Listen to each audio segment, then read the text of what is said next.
20 जून को छुट्टी पर घर आने वाला था फौजी पति, लेकिन 7 दिन पहले ही वो जवान 4 कंधों पर घर लौटा। शहीद हुए पति की पार्थिव देह घर पहुंची तो मच गया कोहराम। आंसुओं में डूबी पत्नी बोली, अरे इन्हें कुछ नहीं हुआ है। शहीद की पत्नी को विश्वास ही नहीं हो रहा था कि उसके पति दुनिया छोड़ चुके हैं। वो बस एक ही बात दोहराती रही, देखना वो अभी थोड़ी देर में उठने वाले हैं, वो जल्द ही वापस लौट आएंगे। माँ से फोन पर कहा था, माँ वादा करता हूँ जल्दी घर आऊंगा। और फिर माँ बोली, इकलौते बेटे ने जल्दी घर आने का वादा पूरा किया।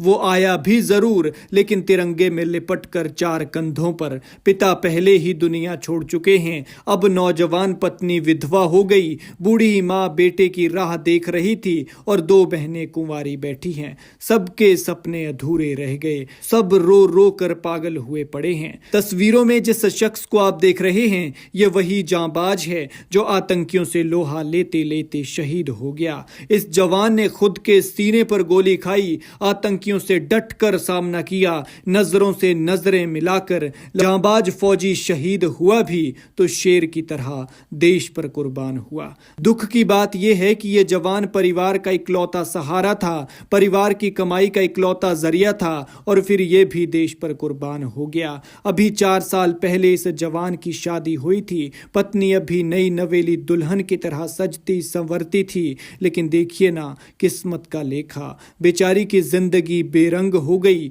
और उसे शादी के 4 साल बाद ही विधवा वाला लिबास पहनना पड़ा। वो खुद तो चला गया, लेकिन एक आतंकी को भी उसने मौत के घाट उतारा है, वरना वो नापाकी न जाने कितने और लोगों की जान ले लेता। जम्मू के कठुआ में आतंकवादी मुठभेड़ में शहीद हुए कबीर उइके की पार्थिव देह गुरुवार दोपहर 12 बजे उनके गृह जिला छिंदवाड़ा के ग्राम पुलपुल डोह लाई गई, जहां पूरे सैनिक सम्मान के साथ उनका अंतिम संस्कार किया गया। जैसे ही शहीद की पत्नी ने अपने पति को तिरंगे और ताबूत में लिपटा देखा तो वो बिलख बिलख कर रो पड़ी। सभी परिजनों की आंखों से आंसू नहीं रुक रहे थे। हर तरफ मातम पसरा था, हर दिल में गम था तो हर आंख नम थी। आपको बता दें कि मंगलवार को जम्मू कश्मीर के कठुआ में आतंकवादियों ने सीआरपीएफ की एक पोस्ट पर हमला कर दिया था। इस पोस्ट में तैनात जवानों और आतंकवादियों के बीच मुठभेड़ हुई। इसी पोस्ट में तैनात कबीरदास उइके के सीने में गोली लगने से वे घायल हो गए थे। उन्हें गंभीर हालत में अस्पताल में भर्ती कराया गया, लेकिन इलाज के दौरान उनकी मौत हो गई। वो अपने पीछे मां और पत्नी समेत 2 बहनों को छोड़ गए हैं। देश जब सो रहा था तब हमारे जवान आतंकियों से लोहा ले रहे थे। जब आप और हम लोग चैन की नींद सो रहे थे, एसी कूलर की ठंडी हवा खा रहे थे, तब ये लोग गोलियों का जवाब गोलियों से दे रहे थे।